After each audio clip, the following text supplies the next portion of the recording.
one thing that a lot of people come to us and say is that they write some nice editor tools that are very simple to use for their artists and designers, except when they enter and exit play mode or reload the editor, the data that they've entered into these editor windows will go away and won't persist.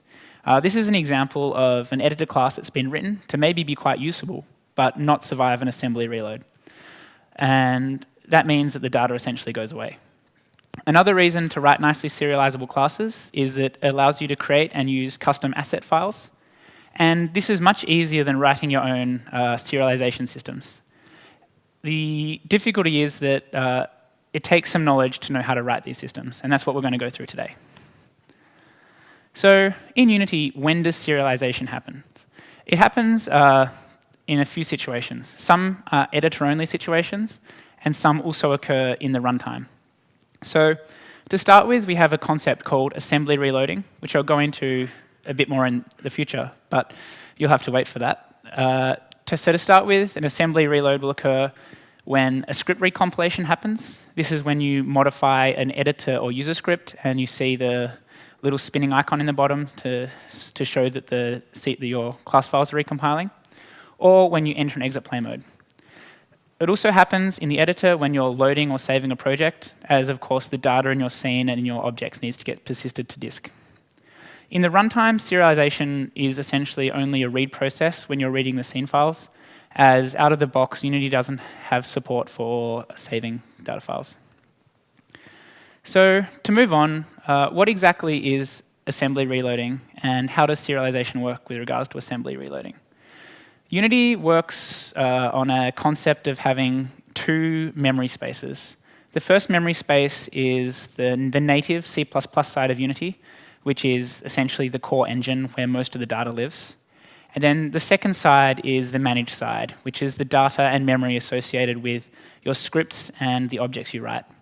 So when an assembly reload occurs, it's basically when we reload the data on the managed side of Unity. So for example, if you change a script, we need to reload the DLLs. What this means is that to do this, we completely tear down the memory model on the managed side of Unity and rebuild it from scratch. So to do this and have your data persist properly, Unity extracts the data from your mono behaviors and saves it on the C++ side in some internal representation, which is essentially just a serialized data representation. We then destroy all that data on the managed side. We reload the DLLs and assemblies, and then copy all the data that was saved on the native side of Unity back into the memory space of the DLL. So what this means is if you've written classes that don't correctly work with Unity serialization, that data will go away on an assembly reload. Because if it doesn't make it into the native side of Unity, there's no way for it to be saved and then pushed back to the managed side after an assembly reload has occurred. So let's have a look at some case studies on how to correctly serialize data. So we'll start with a simple class. So we'll go into an example here. And you'll see that we have a window here, just called window 1. This is a standard Unity editor window. I'm not going to go into too much information about this, but you'll see that we have a field here called Serialize Me 01, and the rest of it is essentially just boilerplate windowing code, and if it doesn't exist, we create one. Then in the onGUI call, we just render the GUI for the serialized object. The object itself, as you can see here, is just a standard class. It has a name and a value associated with it, as well as a nested structure. And in the onGUI call, we just render the fields and call onGUI on the struct. And the struct is also very simple, as you can see there. So let's have a look at what this window looks like.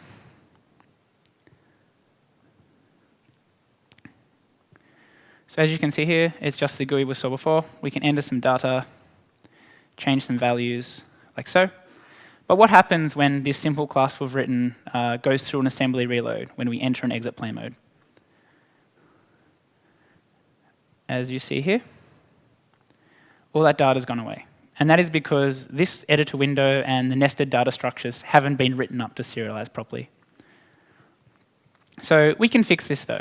because out of the box, Unity doesn't know how to serialize classes straight away. So let's go through a few simple rules on how to mark up this class to correctly serialize. In Unity, this is relatively simple to do. If you mark up the class itself with the serializable attribute, as you can see on the screen here, it will tell Unity that this class needs to persist through an assembly reload. By default, the fields in your class have a certain number of rules associated with them. So any public field that supports serialization will always serialize. A private or protected field will serialize on an assembly reload. Technically, this means that it will reload correctly in the editor because out of the box, there's no assembly reloads in the runtime. And static fields never serialize. These rules can be worked around with using some per field specific attributes. So if you mark a private or protected field as serialized field, it will still serialize, it just won't show up in the inspector. And if you mark a public field as non-serialized, that field won't serialize. So let's have a look at the next example where we've marked that class up. So I won't show the window because the code is exactly the same as the previous example. But what you'll see here is we have this class here, serializeme2. And all the fields we have been marked up as serialized field because they are private. A personal thing I like to do is even if the field is public, I still use the markup just to give a clear intent when someone's reading over the code, but that's just a personal preference. As you can see, we've also marked the struct up here to serialize, and the rest of the code is the same. And as you can see, the struct here is marked up as well. So what happens when we send this class through an assembly reload now that it's been marked up correctly?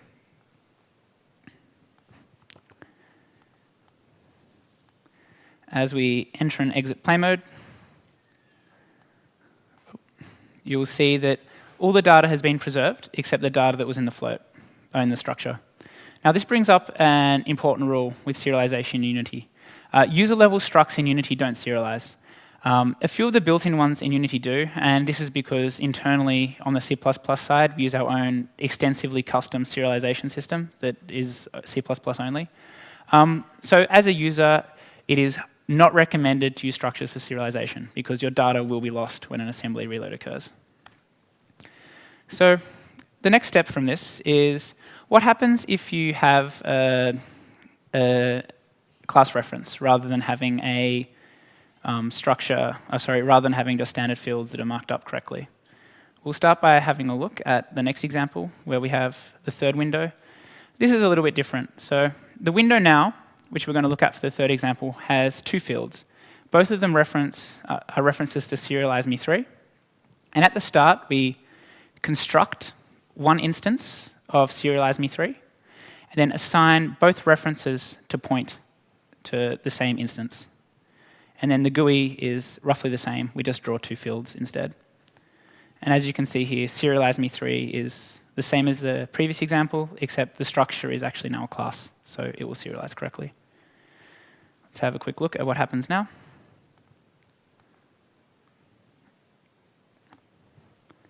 So as you can see here, because both of these fields we have are pointing to the same instance, when we change one, the second one will change as well. This is what you'd expect to happen in a situation where both fields point to the same instance.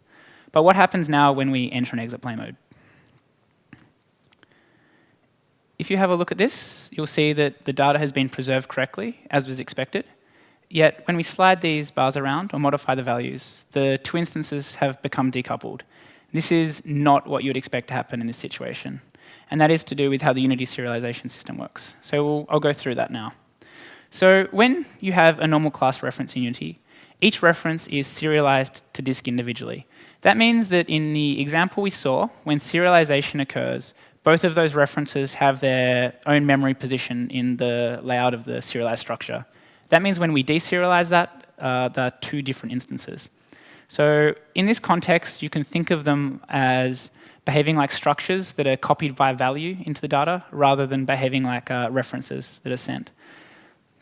So this is occasionally useful. And if you know that you have, say, data that is only referenced once or some form of nested data that you don't want copied or don't want copy by reference. It's very useful. And also, this kind of serialization is quite lightweight. So it's not intense. There's no real overhead in the Unity serialization system to do this.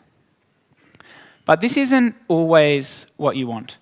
So we have this concept in Unity of scriptable objects. Now, when you have a scriptable object, they are actually serialized as references. So let's just have a quick look at the serialized object example, so you can see how this class will be extended. So the window, as you saw before, is roughly the same. One thing you'll note is that here we actually call create instance instead of new, and I'll go into the rules for the construction of serialized objects soon. But apart from that, the example is the same. The actual class, though, that we are serializing is extend scriptable object instead of extending just the C# base object. Now, that's roughly the only change. The other change we have here is setting the hide flags, which I'll also cover soon. And apart from that, there's no real differences. So let's have a look at that example. Now, when this one goes through an assembly reload, you'll notice that the data connections remain correct, and modifying one also modifies the other, as you'd expect to occur. So let's go into some rules when using scriptable objects for serialization. As I mentioned earlier, scriptable objects serialize as references. This means that when the serialization system walks through one of your mono behaviors and sees a scriptable object, it actually, essentially in the data file, serializes an ID.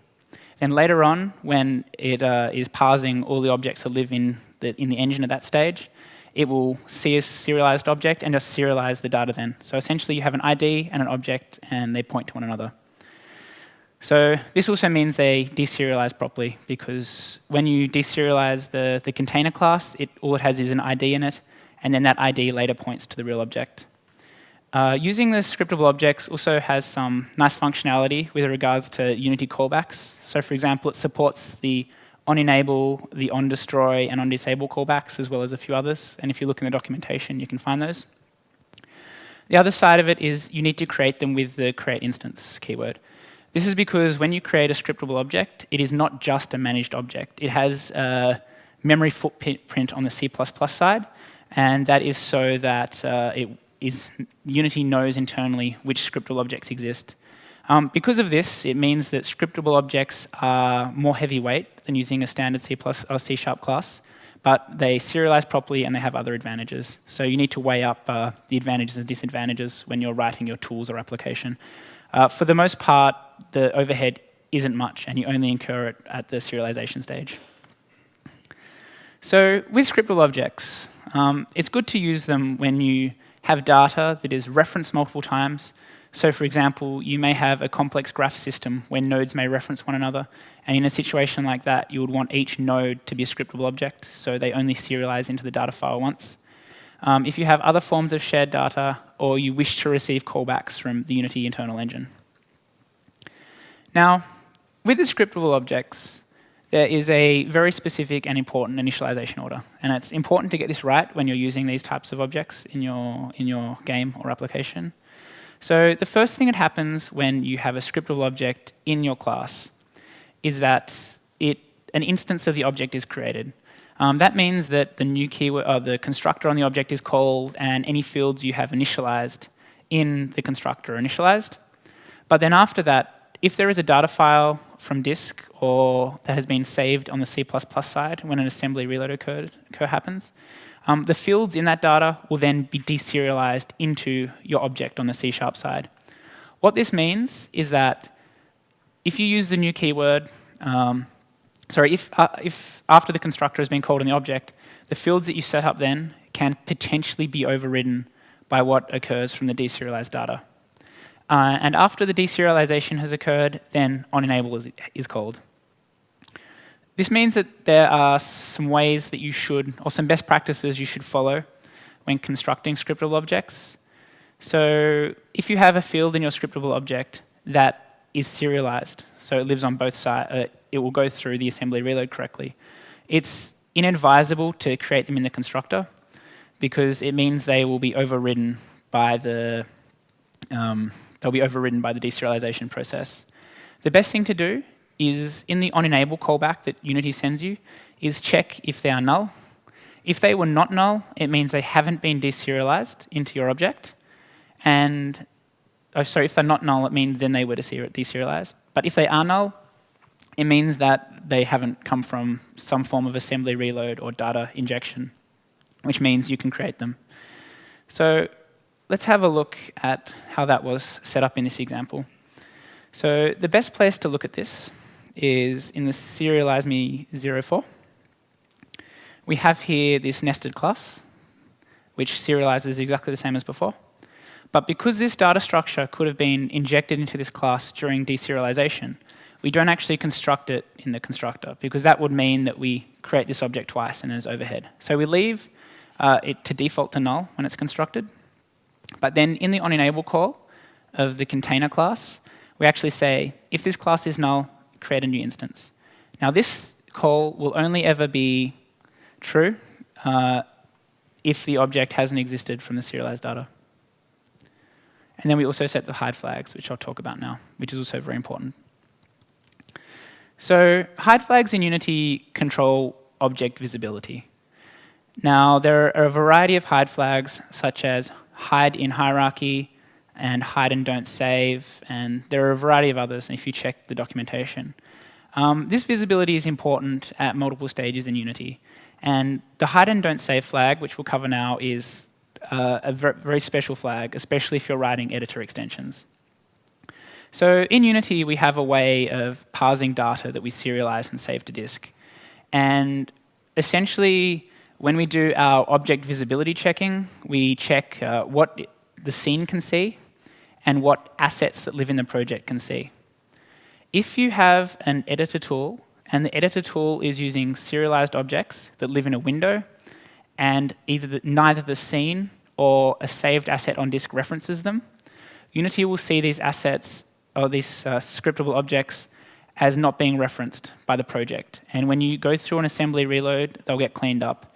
And you'll actually see a warning message in the log saying something like, scriptable object has not been referenced X times from code cleaning up. And I'm sure if you've worked with editor tools, you might have seen that in the past. So by setting the hide flags, what you do is you're saying to Unity that I am taking explicit control of the lifetime of this object, and I will construct it and destroy it myself. And when you go through an assembly reload, pretend this object actually lives somewhere in Unity and is being referenced. You're saying that. So as I mentioned here in the hide and don't save section, if your asset or if your scriptable object doesn't have an asset associated with it or a scene root, this will tell Unity to consider it a root object in the object parsing, and it means it will not get cleaned up on scene load. But this also means that when the lifetime of the object is over, you need to manually call destroy. So, and as you can see there, because this object we have is referenced, so this serialize me object here is referenced by an editor window, and the editor window doesn't have a root in the scene or in an asset, we need to set the hide flags. So let's move on to the next section, which is going to be talking about serializing arrays. So here we have a window, similar to before with Serialize Me 05 as the serialize structure. And we only have one reference now, and it's just quite simple, and we call on GUI. Now, in this data structure, we have a list. So this will work for both lists and arrays in Unity. And I just use lists normally because I prefer their accesses. So we have a list of instances of base class 05.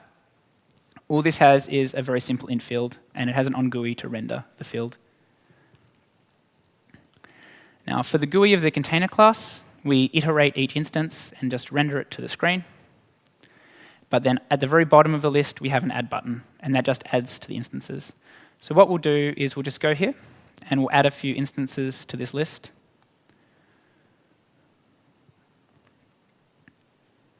And then we'll conduct an assembly reload. And as you can see here, when this occurs, the data will actually persist correctly. So when you're using concrete arrays, and by that I mean the reference we have to the type of the array is the actual the type itself. So we're not referencing a base type for this array type. So when we do this, it works as expected. There's no object shearing, which means the object serializes and deserializes as expected because it follows the serialization rules we talked about earlier. But what happens when we move on to more complex objects? So for the next example, we're going to have a look at serializing a general array. So in this example, the window class is similar to before, so I won't show that again. But we actually have a base class and a child class. Now, the base class is the same as the one before, and the child class adds a float field. And so when you render the child class, we essentially just render the two fields. And now, if you look here, the collection we have is actually a reference collection to the base class rather than the child class. So let's see what happens when we use this. Now, when we add a child class, you can see we end up with both fields, whereas when we have the parent class, we only have one of them. What happens when we enter and exit play mode now? If you have a look, all the data to the base class references is gone. And this is due, once again, to how the Unity serialization system works. What will happen in this situation is that when Unity goes through and serializes this list here, it will see that it's a list of base classes. And it will only look and introspect to the type of the base class when it goes through and serializes that data, because it doesn't handle polymorphic serialization in the correct way. Now, there's ways to work around this, which we'll go over in a moment. So yeah, so you don't want object serialization, object sharing to occur. It does not work as expected, and it breaks on deserialization from the disk. So how can we handle more complex hierarchies in this situation? Well, if you want to serialize a general array, we have tools for that already, and that is scriptable objects. So if you have an array that contains scriptable objects, each element in that array will get serialized into its own memory location, and the array will actually essentially store a pointer to that data. So it will deserialize correctly. And one of the cool things about this is, seeing as the container class in this example is a scriptable object already, you only need to set the hide flags on the most root object. So you only need to set it on the container class, not on each element in the array. So let's just quickly look at that. So as you can see here, one other thing to note is when you're using scriptable objects, the classes need to exist in their own C# files. So as you can see here, the base class is a scriptable object. It has its own file. So yep, the base class extends scriptable object, and then the child class extends the base class. So it also extends scriptable object. And that's the only real difference here. The other difference is on the enable of the container object, we're setting the hide flags as expected. And when we create, or when we add each instance, we're using create instance rather than the new keyword. So let's just see that work really quickly before we move on to something a bit more exciting.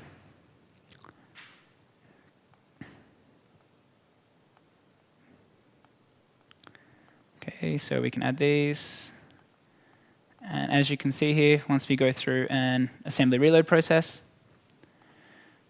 that data will remain. So if you're serializing any form of complex data hierarchy, it is very important to consider using scriptable objects in these situations. So let's talk about assets, which are the very useful thing you can use in Unity. So with these scriptable objects you've seen, they're essentially data containers a lot of the time, with maybe some functionality mixed in. So one cool thing is that any one of these classes we've seen and used before can actually become an asset in Unity.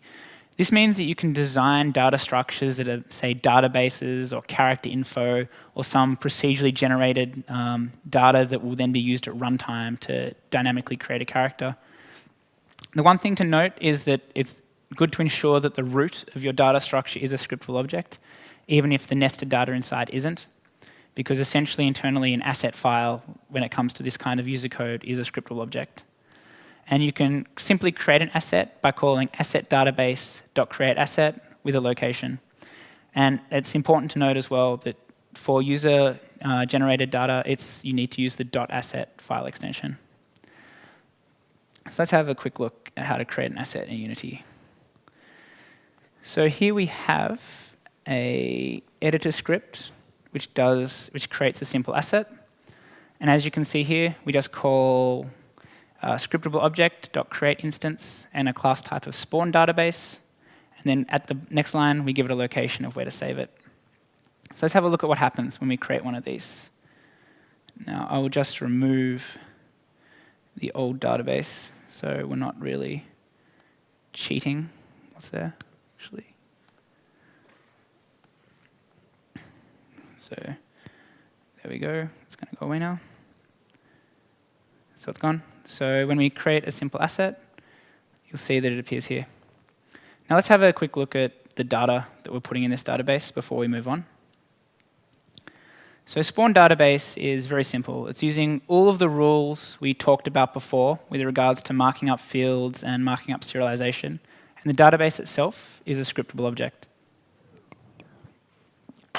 Now on the enable, we create a new list to store entries in the database. This is also just a very simple class.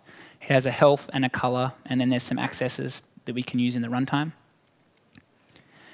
And then there's some functions that we've added to the database to make it easy to use, like add info or get random spawn info, where it'll select one from the list we've already created. So let's have a look at this. On the asset itself, we also have a editor, but we'll go into that in a moment. So as you can see here, you can add entries to the database like this, and the code is actually written to add random health and color, so it's a bit simpler to use. So that's how we have created the asset. Now, one thing that you can notice here is that the asset also has a custom GUI. So this isn't using the standard default GUI. If it was, it would actually look like this, where everything is quite nested and actually not so easy to use for your artists or designers. So let's have a look at how you would achieve a custom GUI.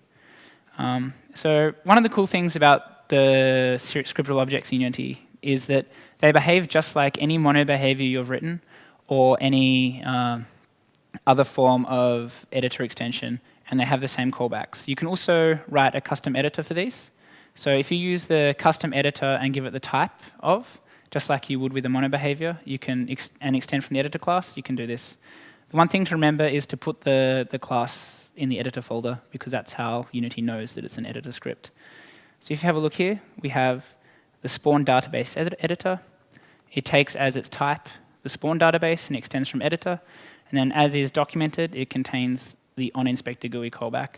Now I'm not going to go into too much information on how this piece of code works, because it's covered in the documentation. We've given talks about it before, which are available online, but I'll cover it quite quickly. So to start with, all we do is we find the property called spawn entries that live in the spawn database class, and then we iterate through each one and draw a property field for it. At the very bottom, we add an add entry button and also a remove entry button. Then if the data has been changed, we apply the modified properties. So if you have a look at this, you'll see, once again, that there's the add and the remove, like so. And this is, when we modify this, it's being saved to the spawned object in our project because we created it as an asset. One thing you can do, one thing to note is that with these asset files, serialization to disk will only occur when the project is saved. And that is why in the past you may have changed to prefab and then Unity crashed and the data hasn't been saved. It's because it only occurs when you save the project. There are actually calls in Unity to force saving the project, and I always just Control-S or Control-Shift-S a lot of the time when I'm working with this stuff. Okay, so let's examine this custom GUI a little bit more. So as you can see, each one of these fields is actually drawn quite nicely in an easy-to-use way. But in the code, all we're doing is calling property field with the element. So this is using a new feature that came in Unity 4 called property drawers. So let's have a look. So property drawers allow you to delegate the drawing of your control to a custom or separate class. This is useful for rendering custom controls, And there's two ways to do this. So you can implicitly link the drawing to the class type by using a custom property drawer of your type, as listed there. This means that every instance of this class in your project, or in your GUI, will get drawn using this field. So in this example, as you saw here, we had the database, and every instance of spawn entry in the spawn entries was getting rendered using the custom spawn entry renderer. Or if you want to just have a very specific control rendering in certain situations, you can actually write an attribute and then mark up each field that you want to use that specific custom drawer. A good example of something like this would be if you had an IP address field of type string, you could then use an attribute to validate that the data entered into this string actually matched a valid IP address. So you could use, say, regular expression for the validation. And you can use this a lot in your code, and it's quite useful. So how do you do this? So to write a custom property drawer, you use the custom property drawer attribute, and you extend the property drawer class. There's also a few little callbacks, and this is documented as well. But if you want your control to have a custom height, you can use the get property height. And if you want to and then in the onGUI call, the rendering occurs. So let's have a look at this. And once again, you'll notice that this is in the editor folder because it's an editor class. And here we are. So this is the custom property drawer for the spawn entry. We have some sort of just fields at the top for sizing of how things are rendered. And then we have the onGUI call. So what happens is the property that we receive here will actually be an instance or point to an instance of a spawn entry. So then we can find the two fields that live in the spawn entry, those being health and color, and then draw some custom drawers. So we draw the health as an integer slider, and then next to it we draw the color as a color field, which we actually use a property field as well, because a color is a property at this nested level. So as you can see here, by clicking on this database again, we have all those fields there quite nicely represented, as you would expect, and it's quite easy to use. Using custom controls like this is, using custom controls like that is very useful for artists and designers to be able to get in and modify the data in your game, as well as save this data to the disk, as well as so they can use the data easily. So one cool thing about assets is you can have a reference to an asset essentially anywhere in your project, so long as the scriptable object for your asset type lives in the runtime and not in the editor. So this means that you could, for example, have an editor window that you use to modify a database. You could reference the asset from a mono behavior directly. And there are multiple ways to hook up your asset to your game. So one way is to do it via code manually or through an editor window. Another way is to just do it via the inspector.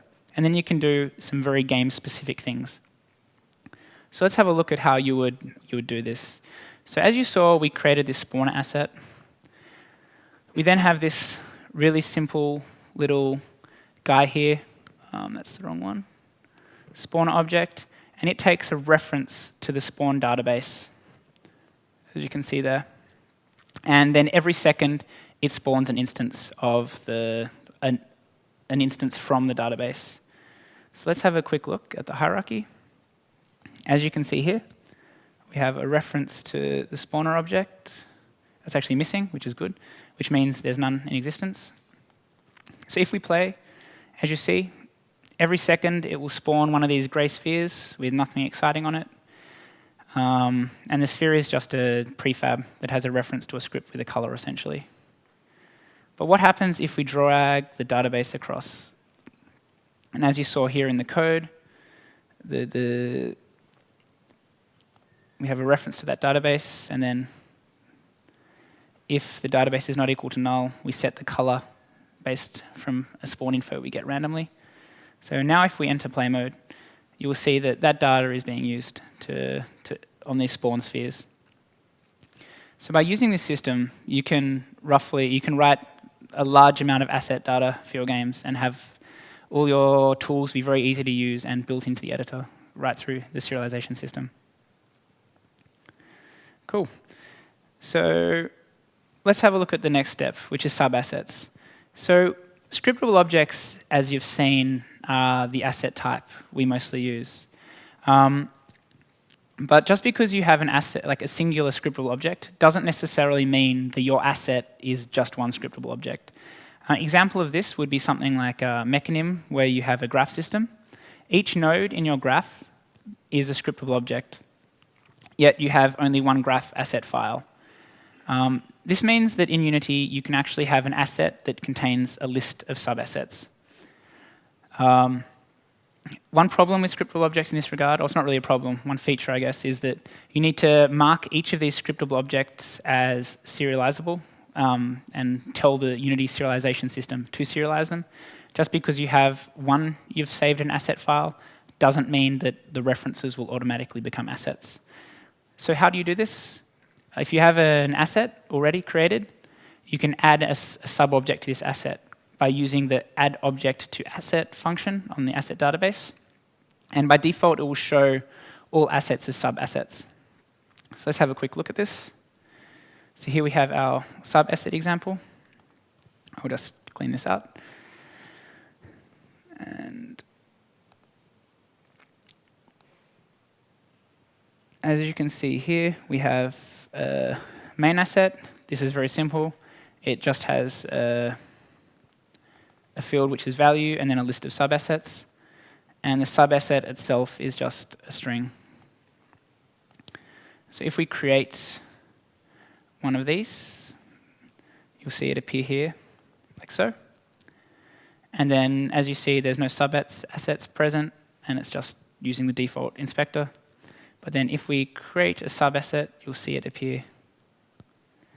And now when we save the project, you'll notice that we actually have this asset file which contains a list of subassets. Now this is very useful, and as you can see in the source code here, we have, so we just create the asset like so, and then we call add object to asset, and we just add an internal reference. This isn't necessarily required, it just makes it easy to see in the inspector. So that's quite useful. But one problem with this is it's just a container with lots of assets, and it's not normally what you want to work with. So once again, we can mention hide flags. So there's this hide flag that exists called hide in hierarchy.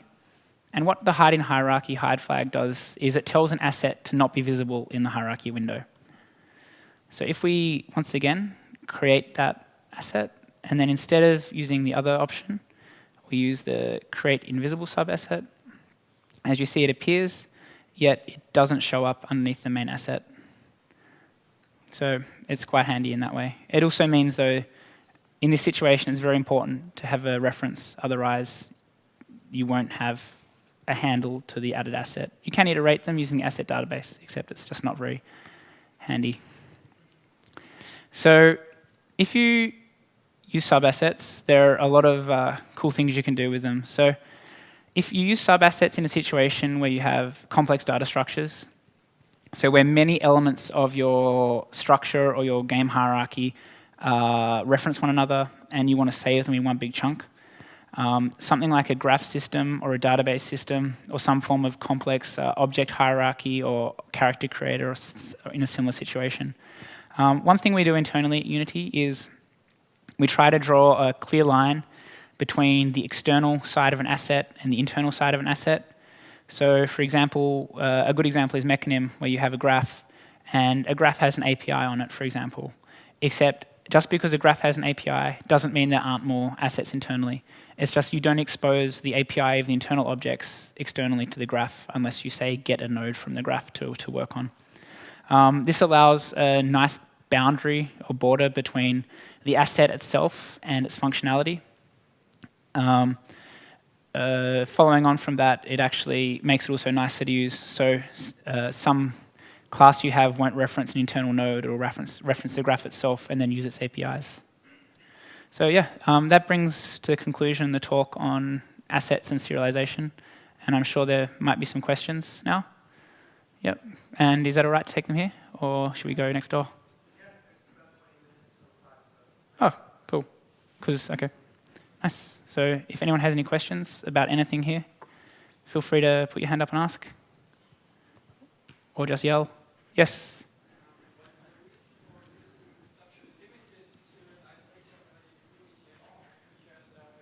does not handle generics and references, stuff like that, as you'd expect. Pun? Well, it's based around how Unity works, and we write all our tools this way, and we don't seem to have so many problems.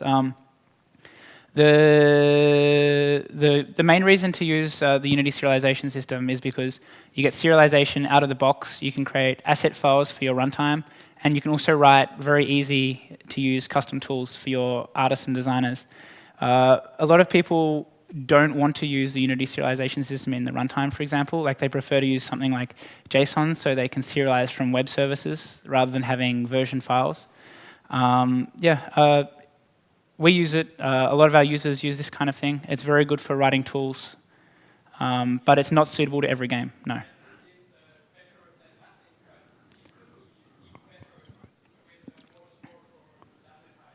Yes. Yeah, well, I mean, yeah. So one thing, the serialization of references, I guess, does work if you use Scribble Objects, and we probably won't ever change that portion of the serialization system because it's likely to break a whole lot of existing data out there in the world. But we are adding more and more support for data types in the serialization system. I know internally I've seen serialization of, say, dictionaries working and better support for generics in serialization. It's just that it's one of those things where we need to get it working properly before we ship it, obviously.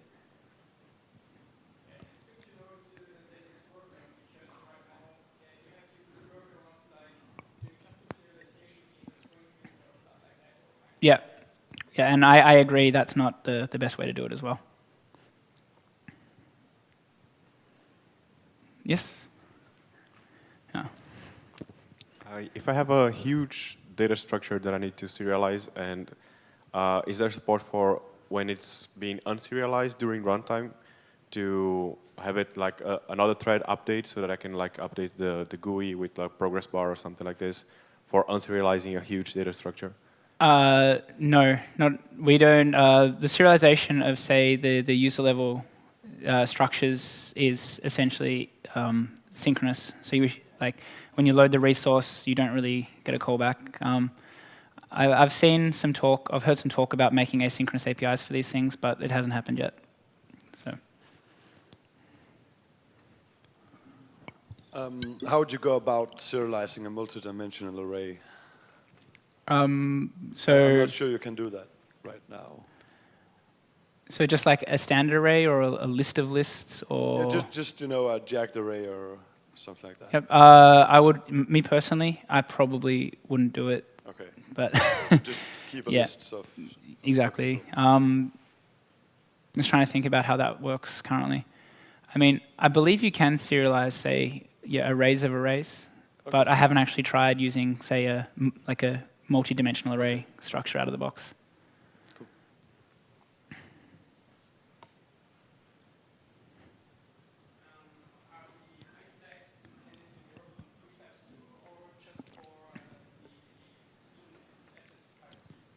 It depends on the hide flag.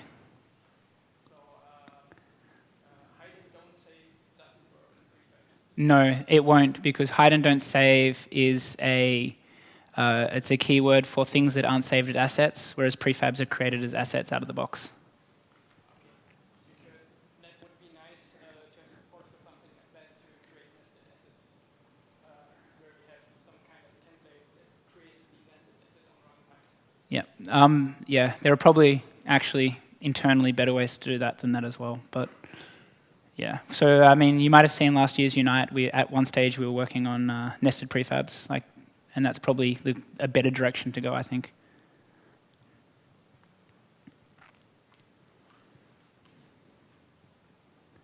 Yes.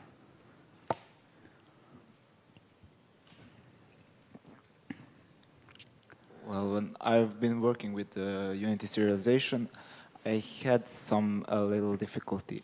Well, what happens when you have a scene and something is serialized in that scene, Mm-hmm. and you intentionally change some variables in the script that has already been serialized, what's happening then? If you understand the question. Okay, so you mean you change the default value in the actual C# script? No. Or I, for example, deleted that variables. Okay. So what happens then? So what happens then is when you load the scene, Unity will reflect the fields that live in your script, and the fields that live in the data file have basically a token or a name associated with them, and it will see that they don't exist in the data structure anymore and won't deserialize into those fields. It'll skip them. So it will still be serialized in that scene, but he will skip them. Well, it depends. So you have the scene data that will have these fields in it, and when you load the scene, it will load that data into memory, and it will say, these fields do not exist in the data anymore, in the script anymore, so we won't deserialize them. Then when you save the scene again, we reflect those fields and we attempt to save them, and because they're removed in both sides now, they won't exist anymore. They'll go away forever. Is that clear or a bit unclear? It is clear, but that's not what I've experienced. So I'm just... Okay. I experienced some strange error when I did that, actually. Do you know what the error was? Unsupported type mono, something like that. Did you actually delete the whole class, or did you remove fields? It was not, the class was not deleted, but the fields were completely changed. Did you change the type of the fields? Yes. Okay, yeah. So that changing the type of the fields is different to removing the fields, because you'll still have a type reference, and Unity will try and deserialize your data from your serialized format into the runtime, and that there'll be a type mismatch occurring. And depending on what the types were, you'll get different errors because it won't be able to match the types up. That's logical. Is there some way to fix that? Okay, so one thing I've actually been thinking about doing, like we haven't started this yet, is writing an upgrade path for user-level scripts. So for example, if you change a field, you could add an attribute saying old name, and it would give you you could put the old name of the field there, and so you'd serialize across, or writing some form of type translator. So when you deserialize, like we haven't done this yet, but it's something I'm very interested in exploring over the next year or so. But it doesn't exist currently.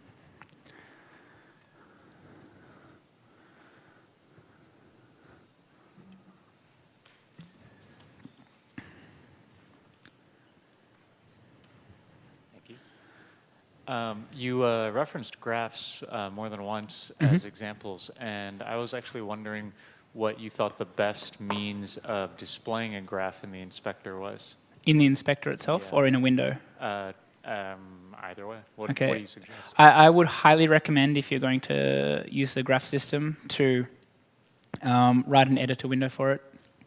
The inspector isn't really a good spot. It's a decent spot to say inspect nodes in a graph or modify fields on a graph. But actually the rendering, you don't get enough real estate. So have you used Mechanim at all? No, I haven't. Okay, if you just have a quick look at it, you'll see that it's an editor window. So the way that works is that in Unity there's a function called selection.active object or active game object. I can't recall off the top of my head.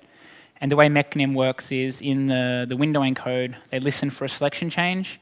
And if a graph has been selected, like a Mechanim graph, their window renders the graph essentially. So that's one way of doing it, so you have a nice API for it. And then you can just use the asset database to save or load data into that graph as you feel like you want to.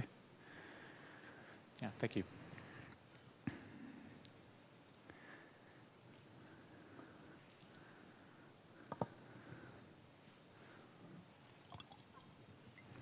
Thanks.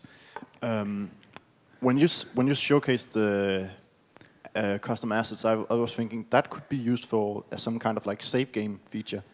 Is it possible to trigger serialization on your own? Not in the runtime currently. And I believe the reason for that, I'm not 100% sure, is I don't actually think that we compile the saving serialization, like our binary reader, our binary saver into the runtime. The other problem is the serialization system for a runtime from all our past experiences, users want it to be slightly different depending on their use cases.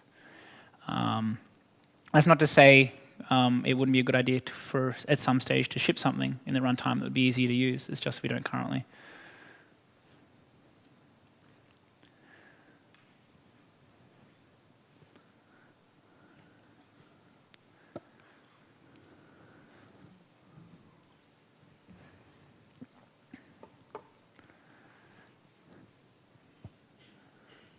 Hi. If you lock an inspector and Yes. then assembly reload occurs, if you change data in the inspector, it won't persist. Why? That's probably a bug. I have never tried that before. Let's try it now, hey? So I select a what exactly? So just an object like this? Yes. And so I'll change this, I lock the inspector, Yes. and I change it now, or You can enter and exit the play mode so enter. and change something.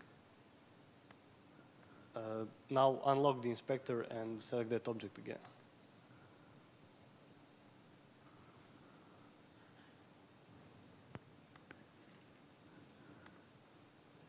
It's saved. Maybe for custom type. Maybe. That's when the object is in hierarchy on scene, no, not on the project. If you change data in play mode, it doesn't get saved. No, it's not that. Okay. If you configure out a repro case, just like Yeah, we filed the tweet bug it to me or report. something, and yeah, file a bug report, Yeah. because there might just be A specific referencing use some case. kind of asset that was temporary and hasn't been cleaned up. But Okay. Cool. okay, no other questions? Wait for the mic, please. Sorry, I couldn't quite hear. Just hang on a second. Is there any way to get an object in a hierarchy getting excluded from being saved to a prefab? No. No. No. Prefabs are all or nothing currently. Is there any plans to implement a system to carry on your changes from play mode back to non-playing mode if you have done some really important or It's something we've talked about a lot internally. It's just figuring out the right way to do it is a much more complex problem than it initially sounds to be. But it's something we want to do.